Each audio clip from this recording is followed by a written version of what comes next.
5 अगस्त 2019 को आप सभी जानते होंगे कि जो आर्टिकल 370 है उसको एब्रोगेट किया गया। ये मुद्दे को सुप्रीम कोर्ट के अंदर चैलेंज किया गया। सुप्रीम कोर्ट के अंदर लगभग 16 दिन इसकी जो डिबेट थी वो चली, ठीक है ना, कि पिटिशनर्स की तरफ से और सरकार की तरफ से उन्होंने अपनी दलील दी। अब 16 दिन के बाद जो सुप्रीम कोर्ट की बेंच ने अपने फैसले को सुरक्षित रख लिया इस चैलेंज के अंदर। अब एक इम्पॉर्टेंट चीज़ जो यहाँ हमें समझनी है ना, सरकार की तरफ से यहाँ पर कुछ आंकड़े दिए गए और वो आंकड़े ये थे कि जब से एब्रोगेशन हुआ है, आर्टिकल 370 हटाया गया है, उसके बाद अगर आप नोटिस करोगे ना, उसके बाद अगर टेररिज्म की बात करते हैं तो टेररिज्म लगभग 45% कम हो गया है, ठीक है। उसके साथ ही साथ अगर हम बात करते हैं घुसपैठ की यानी कि इनफिल्ट्रेशन की, तो घुसपैठ की जो नंबर है वो 90% कम हो गया है। एंड साथ में अगर आप देखोगे पत्थर फेंकने की जो घटनाएं होती हैं, स्टोन पेल्टिंग की जो चीज़ें होती हैं, वहाँ पर हमें 97% कमी देखने को मिली है। एंड लास्टली जो हमारे जवानों की जो, ठीक है, कई बार शहीद हो जाते थे, मतलब क्योंकि वहाँ पे लोग उनको मतलब इस तरह से टेररिज्म या बाकी चीज़ों की वजह से, तो उसकी वजह से 65% कमी देखने को मिली है। तो सरकार की तरफ से कुछ आंकड़े थे। अगर कल को आपके मेंस के अंदर कुछ क्वेश्चन आ जाता है इस चीज़ के अंदर, ठीक है, तो आप यहाँ पर इन आंकड़ों के थ्रू इसको जस्टिफाई कर सकते हो। एक बड़ी इंटरेस्टिंग डेवलपमेंट है कि जो भारत है, बेसिकली जो इंडिया है, उसको रिप्लेस कर दिया गया है वर्ड भारत से इन G20 इनवाइट फ्रॉम प्रेसिडेंट। इसको समझेंगे, थोड़ा मुद्दा काफ़ी ये इंटरेस्टिंग है अपने आप में, ठीक है, इसको सारी चीज़ों को समझेंगे। तो डेट है आज की 6 सितंबर 2023 एंड आप सभी का स्वागत है आज के प्रीलिम बूस्टर न्यूज़ डिस्कशन के अंदर। देखो, कल जैसा कि जानते हो कल टीचर्स डे था। आप सभी के बहुत सारे कमेंट्स भी आए, बहुत सारे विशेस भी आए, बहुत सभी लोगों ने जो टेलीग्राम पे, व्हाट्सएप पे, अलग-अलग जगह पे मुझे विश भी किया, तो thank you so much for that. Even कुछ स्टूडेंट्स के साथ मैं कल ऑफलाइन भी इंटरेक्ट हुआ, ठीक है, काफ़ी सारे और भी फैकल्टीज थे, ठीक है ना। तो आप सभी ने प्रीलिम बूस्टर के रिगार्डिंग काफ़ी सारी बातें करी मेरे साथ भी। और एक्चुअल में मैंने एक चीज़ नोटिस करी कि ज़्यादातर पॉजिटिव ही चीज़ें थी। एक छोटी सी चीज़ थी, वो थी विद रिगार्ड्स टू कि सर हम प्रीलिम बूस्टर पढ़ लेते हैं पर प्रीलिम बूस्टर रिवाइज नहीं हो पाता। वैसे तो मैंने ये क्वेश्चन पहले भी टैकल किया था, बट कल काफ़ी सारे स्टूडेंट्स ने ये चीज़ पूछी, तो मैंने सोचा इसको दोबारा आपके साथ में डिस्कस कर लेता हूँ। पहली चीज़ जो मैंने तब भी बताई थी वो ये थी कि आपको जो इस चीज़ की पीडीएफ है ना, वो हमारे टेलीग्राम चैनल जो पीडब्ल्यू ओनली एस है, वहाँ पर डेली अपडेट हो जाती है। वहाँ पर जाकर क्विकली इसके आप ना पीडीएफ डाउनलोड करके उसको क्विकली एक बार पढ़ सकते हो। बाकी 2-3 चीज़ें मैंने और भी बताई थी। जैसे फॉर एग्ज़ाम्पल कुछ स्टूडेंट्स ने मुझे बताया था कि सर हम क्या करते हैं, हम रात को जस्ट सोने से पहले ना एक बार इसको दोबारा रिवाइज़ कर लेते हैं, लेट्स से 1.5x या 1.75x की स्पीड के ऊपर। ताकि जो सुबह पढ़ा था, एक बार सुबह ध्यान से बिल्कुल पढ़ा था, रात को सोने से पहले जस्ट एक बार ना क्विकली बस उसको रिकैप कर लिया। तेज़ स्पीड के साथ उसको एक बार दोबारा सुन लिया। तो वो लंबे टाइम के मेमोरी के लिए बन जाता है। कुछ स्टूडेंट्स ने मुझे और भी एक सलाह दी थी कि सर हम क्या करते हैं, हम ना जब पढ़ ली एक चीज़, थोड़ा टाइम रेस्ट लेके उसके बाद याद करते हैं कि आज हमने क्या पढ़ा, एंड उसी चीज़ को हम ना यहाँ यूट्यूब के अंदर कमेंट ही कर देते हैं। बहुत सारे लोगों के मैं कमेंट्स देखता भी हूँ, उनमें ये लिखा होता है, ठीक है। तो इस वजह से क्या होता है ना, ईदर ऑफ द मेथड्स काफ़ी सारे स्टूडेंट्स यूज़ करते हैं एंड इस बेस पे ऊपर वो लंबे टाइम तक चीज़ें याद रख पाते हैं। काफ़ी सारे और भी सजेशंस हैं, आपके भी कुछ सजेशंस होंगे कि कैसे आप रिवाइज़ करते हो, तो डेफिनिटली आप कमेंट्स में लिखिएगा ताकि बाकी कम्युनिटी का भी यहाँ पे हेल्प हो पाए। तो चलिए इस पर्टिकुलर टॉपिक को डिस्कस कर लेते हैं। ये प्रेसिडेंट ऑफ भारत का आखिर क्या चीज़ है ये? देखो, जनरली अगर आप नोटिस करोगे ना, जैसे इन्विटेशन जाते हैं तो वहाँ पर लिखा आता है द प्रेसिडेंट ऑफ इंडिया, पर यहाँ पर क्या लिखा है? द प्रेसिडेंट ऑफ भारत, ठीक है ना। ऊपर से आप और नोटिस करो, ये हमारे जो प्रधानमंत्री जी हैं, ये आप नोटिस करो जो ईस्ट एशिया समिट अभी होने जा रहा है सितंबर 7 से, तो वहाँ पर भी क्या लिखा है? The prime minister of Bharat. Sir ये क्या मसला चल रहा है कि इंडिया को रिप्लेस कर दिया हमने भारत से? देखो, ऐसी बात चल रही है, एक्चुअल में ऐसा होगा नहीं होगा वो तो आने वाला टाइम बताएगा, पर इंडिया और भारत के बीच में ना ये चीज़ एक तरह से हमें देखने को मिलेगा। पर एक्चुअल में अगर आप चलते हैं कॉन्स्टिट्यूशन के ऊपर, संविधान में आप अपना आर्टिकल 1 ही देख लो, वहाँ क्या लिखा है? India that is Bharat shall be a union of state. तो दरअसल में एक्चुअल में नाम इंडिया का क्या है? इंडिया का नाम इंडिया ही है, ठीक है ना? तो इंडिया दैट इज़ भारत, ये इस तरह से यहाँ पे हमारी लाइन्स देखने को मिल जाती हैं। राइट। तो अगर हम थोड़ा चलें कि कॉन्स्टिट्यूशन असेंबली में क्या डिबेट्स हुई इसके रिगार्डिंग, वो हमें थोड़ा सा समझना होगा। पर एक्चुअल में अगर आप नोटिस करोगे ना, तो यहाँ पर एक इंटरेस्टिंग चीज़ हमें जानने वाली ये है कि थोड़ा हमें इसकी हिस्ट्री में जाना पड़ेगा। एक्चुअल में अगर हम बात करें ना, तो आरएसएस जो कि मतलब करंट रूलिंग पार्टी के साथ काफ़ी इंपॉर्टेंट लिंकेज है उनकी, तो वो बताते हैं कि इंडिया हमेशा इंडिया नहीं था, वो हमेशा भारत था। एक्चुअल में इसको समझो कि आखिर ये भारत वर्ड आया कहाँ से और जो आपका इंडिया वर्ड है वो कहाँ से आया। भारत जब हम वर्ड करते हैं ना, तो भारत की काफ़ी ज़्यादा हिस्टोरिकल, कल्चरल लिंकेजेस हैं। सर वो कैसे, किस तरह से? जैसे अगर आपने महाभारत पढ़ी है, ठीक है ना, या फिर आपने लेट्स से मनुस्मृति पढ़ा है, तो यहाँ पर अलग अलग इसके अलावा भी इनफैक्ट आपके पुराण वगैरह भी पढ़े हैं ना आपने, तो वहां पर भी जो हमें भारत वर्ड है ना, उसका जिक्र देखने को मिलता है। पर इन सभी चीजों के अंदर इंडिया का जिक्र कहीं भी नहीं है। ठीक है ना, ये तर्क है, मतलब जो लोग कहते हैं कि नहीं भारत वर्ड होना चाहिए, तो उनका ये उन्होंने बताया है कि महाभारत, मनुस्मृति, पुराण, इन सब जगह पे आपको भारत वर्ड देखने को मिल जाएगा। भारत आप क्लैन भी जानते होंगे, ठीक है ना, तो वहां से कहीं ना कहीं हमारा जो वर्ड वर्ड है वो यहाँ पर आया है। जो एम्परर भरत थे, इस तरह से माना जाता है कि पूरी जो इंडिया है उनके ऊपर उनका जो आज का टाइम का इंडिया है वहां पर उनका रूल होता था। तो भारत वर्ड तो हमें अलग अलग हमारे ना एंशियंट हिस्ट्री के अंदर बहुत सारे टेक्स्ट के अंदर ये भारत वर्ड हमें यूज होता हुआ देखने को मिल जाता है। पर अगर मैं बात करता हूँ इंडिया की, तो सर इंडिया वर्ड कहाँ से आया है? इंडिया वर्ड आया हमारे इंडस रिवर से। जानते हो इस बात को? बिल्कुल जानते हैं, ठीक है ना। और ये जो वर्ड है कहीं ना कहीं आप जानते हो कि हिंडोस भी बोलते थे, तो जो ग्रीक हिस्टोरियंस थे उन्होंने यूज किया, जो हमारे ब्रिटिशर्स थे उन्होंने यहाँ पे यूज किया। तो काफी सारे लोगों का ये कहना है जो इंडिया वर्ड है ना, ये एक कलोनियल लेगेसी है। जैसे प्रधानमंत्री जी ने बोला ना कि जितने भी हमारे जो एक तरह से इस तरह के जो चिन्ह है, ठीक है ना, जो ये शो करते हैं कि हमारे यहाँ पे अभी भी मानसिकता कहीं ना कहीं वैसी है कि ब्रिटिशर्स हमारे में रूल कर रहे हैं, उन चिन्ह को हमें यहाँ से रिमूव करना है। तो काफी सारे लोग मानते हैं कि इंडिया भी एक्चुअल में ना हमारी जो गुलामी है उसका एक प्रतीक है। अब ये कितना सही है कितना गलत है ये आप लोग डिसाइड करो, पर ऐसा जो तर्क दिए जाते हैं कुछ लोगों के द्वारा वो ये दिया जाता है, ठीक है ना। इसी तरह से ये ऐसा नहीं है कि जब कॉन्स्टिट्यूशन असेंबली थी, कॉन्स्टिट्यूंट असेंबली ने ये चीज डिबेट नहीं हुई, ये चीज तब भी डिबेट हुई थी। बहुत सारे लोगों ने तब भी यहाँ पे बोला था कि नहीं भारत वर्ड यहाँ पे होना चाहिए और इंडिया वर्ड यहाँ पे नहीं होना चाहिए, क्योंकि इंडिया वर्ड यहाँ पे कॉलोनियल लेगेसी को दिखाता है। पर एक्चुअल में doctor B are Ambedkar ji ने इससे एग्री नहीं किया। Doctor B are Ambedkar ji मानते थे कि नहीं ऐसा नहीं है, इंडिया में ऐसा कुछ नहीं है, ठीक है ना। अगर कॉलोनियल पास्ट की बात आप इस तरह से मान सकते हो, पर अम्बेडकर जी का मानना था कि इंडिया वर्ड भी होना चाहिए यहाँ पर, हमारा जो भारत वर्ड है वो भी यहाँ पर दोनों होने चाहिए, ठीक है ना। यहाँ पर देखो रेफरेंसेस दिए गए थे, उस टाइम कॉन्स्टिट्यूंट असेंबली में भी विष्णु पुराण की बात करी गई थी, ब्रह्म पुराण की बात करी गई थी। इस इनफैक्ट अगर आपने एंशियंट हिस्ट्री पढ़ी है ना, तो वहां पर आपने हर्षवर्धन के बारे में सुना होगा, ठीक है। 7th सेंचुरी के अंदर इनका जो रूल था, उस टाइम ना जो ह्यून सैंग इंडिया आए थे, तो मतलब ह्यून सैंग ने ना अपनी बुक्स के अंदर इंडिया वर्ड नहीं लिखा, उन्होंने बात करी है भारत वर्ड की।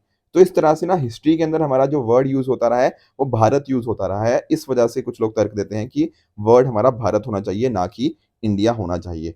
अब देखो ये आप लोग डिसाइड करो आपको कौन सा वर्ड अच्छा लगता है, ठीक है, आपके हिसाब से क्या होना चाहिए, ठीक है ना, बाकी हमारी सरकार देख लेगी, राइट। तो ये थोड़ी सी हिस्ट्री इसकी हमें पता होनी चाहिए। अगले टॉपिक की तरफ चलते हैं, that is CBDC, central bank digital currency. देखो आरबीआई गवर्नर ने क्या बोला है? आरबीआई गवर्नर जी ने बोला है कि जो क्रॉस बॉर्डर पेमेंट्स है, मतलब एक कंट्री से दूसरी कंट्री जो हम पेमेंट कर रहे हैं, वो डिजिटल करेंसी के माध्यम से कहीं ना कहीं बहुत ज्यादा एफिशिएंट हो सकते हैं। थोड़ा इसको समझते हैं कि आखिर ये बात क्या चल रही है, what is the digital currency, जो सीबीडीसी की आखिर बात हो क्या रही है। पहली बात तो ये समझो, मान लो ये हूं मैं, ठीक है ना, और ये है मेरा दोस्त वैभव। चलो ठीक है, अब मुझे ना मान लो कुछ पैसे देने हैं, मान लो 10,000 रुपये वैभव को देने हैं। तो एक चीज क्या हो सकती है कि मैंने कैश था मेरे पास 10,000 रुपया, मैंने ये जो फिजिकल करेंसी थी मैंने वैभव को दे दी। चलो ठीक है, मैंने क्या किया, फिजिकल करेंसी को फिजिकल फॉर्म के अंदर ट्रांसफर कर दिया। ठीक है, करेंसी कौन सी थी? फिजिकल, फिजिकल करेंसी थी ना, उसको मैंने फिजिकली दे दिया उसको। ठीक है, एक हो सकता है कि मैंने यूपीआई का यूज कर लिया, ठीक है, आजकल आप लोग यूज करते हो फोन पे, गूगल पे, कुछ भी आप यूज कर सकते हो। तो मैंने पता क्या किया, जो मेरे बैंक अकाउंट में 10,000 रुपए पड़े हुए थे, वो 10,000 मेरे बैंक अकाउंट में थे ना, तो उसको मैं क्या बोलूंगा, फिजिकल करेंसी। उस फिजिकल करेंसी को मैंने मैंने क्या किया, मैंने यूपीआई, जो कि क्या है, एक डिजिटल मीडियम है, डिजिटल मीडियम के माध्यम से मैंने यहाँ पे ट्रांसफर कर दिया। फर्क समझ आया? पहले केस में क्या हो रहा था, मेरे पास जो कैश था, जो फिजिकल करेंसी थी, उसको मैंने फिजिकली ट्रांसफर कर दिया। दूसरा केस मैंने क्या बताया, मैंने यूपीआई के माध्यम से भेजा। तो यूपीआई के माध्यम से क्या हो रहा है, मैं अपनी फिजिकल करेंसी को ना डिजिटल तरीके से यहाँ पे अपने दोस्त को भेज रहा हूँ। ठीक है, अब यहाँ पर ना डिजिटल करेंसी इनसे कंप्लीटली सेपरेट है। सिर्फ वो कैसे? देखो जैसे मान लो मैं हूँ, ठीक है, फिर से मैंने अपने वैभव फ्रेंड को कुछ पैसे भेजने हैं। तो एक तरीका क्या हो सकता है, एक तरीका हो सकता है, भैया छोड़ो, मैं इसको क्रिप्टो की फॉर्म में पैसे भेज देता हूँ। ठीक है, बिटकॉइन मैंने इसको भेज दिए। तो यहाँ पर पता क्या हुआ, यहाँ पर कहीं पर भी क्या ये फिजिकल करेंसी थी? नहीं, this is a digital currency. और मैं भेज कैसे रहा हूं, मैं इसको भेज रहा हूं डिजिटल माध्यम से, समझे। और जो आपकी जो सीबीडीसी है ना, ये भी सेम ही चीज होती है, जस्ट लाइक क्रिप्टो। थोड़ा सा फर्क ये होता है कि क्रिप्टो के अंदर ना यहाँ पर कोई रेगुलेटर नहीं होता, पर एक्चुअल में जो सीबीडीसी है, यहाँ पर क्या होगा, आपका नाम ही बीच में क्या है, सेंट्रल बैंक। तो यहाँ पर कौन है बीच में? सेंट्रल बैंक इन सभी चीजों को इशू करता है। तो यहाँ पर पता क्या होगा, सीबीडीसी के अंदर मैं क्या उसको भेज रहा हूँ, मैं भेज रहा हूँ उसको डिजिटल करेंसी। किस तरह से भेज रहा हूँ, इन अ डिजिटल मीडियम, समझे। तो इसी को बोलते हैं सेंट्रल बैंक डिजिटल करेंसी।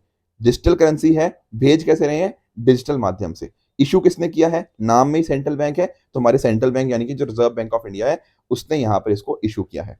तो इसको ना आपको बिल्कुल भी यूपीआई के साथ कंफ्यूज नहीं होना। यूपीआई के अंदर क्या होता है, यूपीआई के अंदर आप फिजिकल करेंसी को डिजिटल माध्यम से भेजते हो, सीबीडीसी के अंदर क्या करते हो, डिजिटल करेंसी को आप डिजिटल माध्यम से भेज रहे हो। अब आप लोग सोच रहे होंगे सर इसके और कुछ क्या चीजें हैं। पहली बात तो यही है कि इशू कौन करेगा, हमारा सेंट्रल बैंक करेगा, ठीक है ना। तो यहाँ पर जो मनी होती है ना वो डिजिटल फॉर्म में होती है। इसको आप ना इस तरह से, जैसे आपके पास कैश है, आप उसको टच कर सकते हो, आप उसको फील कर सकते हो, पर यहाँ सेंट्रल बैंक डिजिटल करेंसी को आप यहाँ पे टच या फील बिल्कुल भी नहीं कर पाओगे। अब क्रिप्टो के साथ सर कैसे अलग है, देखो क्रिप्टो जैसे फॉर एग्जांपल यहाँ पर कोई भी कंट्रोल नहीं करता, ठीक है। एक तरह से प्योरली ये क्या होती है, डिसेंट्रलाइज्ड होती है क्रिप्टो। जो अब आप बिटकॉइन या बाकी चीजों की बात कर लो, पर यहाँ पर डिजिटल करेंसी तो क्या होती है, यहाँ पर तो एक सेंट्रल अथॉरिटी होगी ना, जो कि सेंट्रल बैंक है हमारा। इसके अलावा एक चीज और समझो, अगर मान लो वैभव मुझे बोले कि यार नहीं मैं बिटकॉइन नहीं लेना चाहता, तो क्या वो मना कर सकता है, बिल्कुल मना कर सकता है। एक्चुअल में ना बिटकॉइन इंडिया में लीगल टेंडर नहीं है। कहने का पॉइंट क्या, कि अगर मैं किसी को मान लो 10 रुपए की मुझे चाय पीनी हो, तो अगर मैं उसको बोलूं यार तू बिटकॉइन ले ले, तो क्या सामने वाला मना कर सकता है, आंसर इज यस, वो मना कर सकता है। क्यों मना कर सकता है, क्योंकि बिटकॉइन इंडिया में लीगल टेंडर है ही नहीं, सामने वाले के ऊपर कंपल्शन है ही नहीं। पर जो डिजिटल करेंसी होगी ना, ये लीगल टेंडर होगी। क्यों लीगल टेंडर होगी, क्योंकि सेंट्रल बैंक ने इशू करी है, हमारे आरबीआई ने इशू करी है। तो सामने वाले को अगर मैं डिजिटल करेंसी के अंदर पैसे भेजना चाहता हूं तो मैं भेज सकता हूं। इस ये फर्क आपको पता होना चाहिए। तो यहाँ पर क्या है, it is a digital form of countries fiat currency. यहाँ पर हमारी सेंट्रल बैंक हो गया, मॉनेटरी अथॉरिटी हो गया, वो यहाँ पर इसको इशू करेगी, कहीं ना कहीं से फाइनेंशियल इंक्लूजन होगा, और साथ ही साथ हम अपनी पॉलिसीज को यहाँ पे अकॉर्डिंगली मेंटेन कर पाएंगे। अब यहाँ पर इसका फायदा भी आप नोटिस करो ना, आपको जब फिजिकल करेंसी आप प्रिंट करते हो तो बहुत सारे हजारों करोड़ रुपए वहां पे पैसा लग जाता है। ऐसा बोला गया था कि ना जो प्रिंटिंग लगती है हर साल उसमें 5,000 करोड़ रुपया खर्च होता है। जो आपके नोट नहीं होते 100 रुपए 500 रुपए के नोट या जो भी नोट होते हैं, उनको प्रिंट करने के अंदर हर साल 5,000 करोड़ का खर्च हो जाता है। अगर हमारे पास ये फिजिकल करेंसी ना हो, उसकी जगह हम प्योरली डिजिटल करेंसी के ऊपर वर्क करें, तो ये खर्चा बच जाएगा, ठीक है ना। और कहीं ना कहीं दूसरे पैसे को तो चोरी वगैरह हो जाती है, ये पैसे की चोरी वगैरह भी नहीं होगी। और साथ ही साथ हमारी जो सरकार है वो एक प्रॉपर रिकॉर्ड रख पाएगी ना, कि किसने किसको कितने पैसे भेजे, सरकार को आराम से पता लग जाएगा। अब कैश के अंदर आप क्या कर रहे हो, क्या ट्रांजेक्शन कर रहे हो, सरकार को पता करना बहुत मुश्किल रहता है, पर यहाँ पर ये चीज हो पाएगी। साथ में ही अब जैसे चाइना भी सीबीडीसी के ऊपर वर्क कर रहा है, सेंट्रल बैंक, अब उनका सेंट्रल बैंक भी अपनी डिजिटल करेंसी बना रहा है, मतलब उसमें बना चुका है बेसिकली। अब इंडिया भी इस डायरेक्शन में मूव कर रहा है, और हम कहीं ना इससे क्या कर रहे हैं, डॉलर के ऊपर जो डिपेंडेंसी है ना उसको खत्म कर रहे हैं। तो क्रॉस बॉर्डर पेमेंट्स भी इस पे आसानी से हो पाएंगी, ठीक है ना। तो क्योंकि यहाँ पे सॉवरन करेंसी है, सेंट्रल बैंक ने यहाँ पे इशू किया है, तो ट्रस्ट, सेफ्टी, ये सारी चीजें इसके साथ बिल्कुल बिल्कुल लिंक्ड है। अभी के टाइम के ऊपर एक दिन के अंदर ना लगभग 5,000 से 10,000 ट्रांजेक्शन होती हैं सीबीडीसी के माध्यम से।